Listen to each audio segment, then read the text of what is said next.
Mengenai persyaratan regulasi perihal klub licensing untuk kompetisi AFC Champions League, AFC Cup, dan Liga 1, Arema FC menjadi satu di antara sejumlah klub yang tidak lolos. Informasi ini diperoleh dalam rapat Komite Lisensi Klub yang dilakukan PSSI di Jakarta hari Rabu 17 Mei 2023. Yusrinal Fitriandi selaku General Manager Arema FC menyampaikan sejumlah faktor yang membuat Arema FC tidak lolos dalam persyaratan regulasi. Salah satu faktor tidak lolosnya Arema FC berkaitan dengan home base.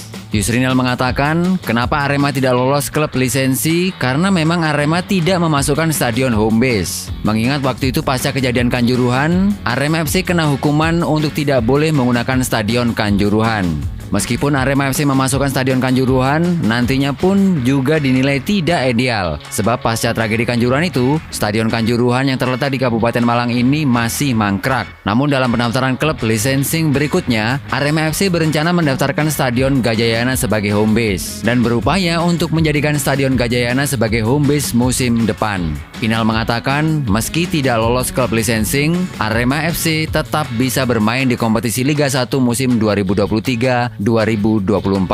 Meskipun Arema FC sudah membelikan tiket pesawat dan mengirimkannya kepada agen si pemain, calon bek asing Arema tak kunjung terbang ke Malang.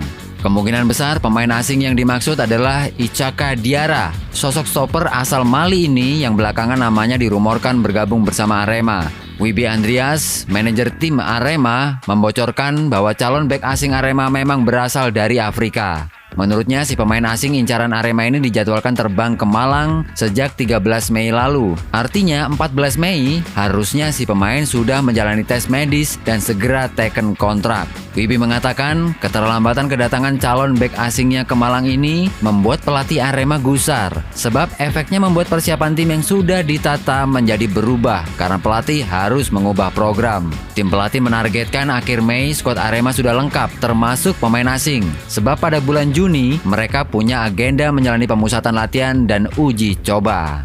Timnas Indonesia U22 bakal digerojok dengan bonus dari pemerintah usai sukses meraih medali emas di SEA Games 2023. Menteri Keuangan Republik Indonesia Sri Mulyani Indrawati mengatakan telah menyiapkan bonus untuk Timnas Indonesia U22 dan para peraih medali emas, perak, dan juga perunggu di SEA Games 2023. Pemerintah menyiapkan bonus sebesar 275 miliar rupiah dari anggaran yang disiapkan pemerintah dari APBN. Sri Mulyani mengungkapkan bahwa pemerintah setidaknya menganggarkan 852 miliar lebih untuk mendukung kontingen Indonesia pada gelaran SEA Games 2023. Sebagai rinciannya adalah untuk pembinaan atlet, pemerintah telah menganggarkan sebanyak 522 miliar dan untuk bantuan pengiriman kontingen menuju Kamboja 55,2 miliar rupiah. Sisanya sebagai bonus bagi peraih medali emas, perak, dan perunggu.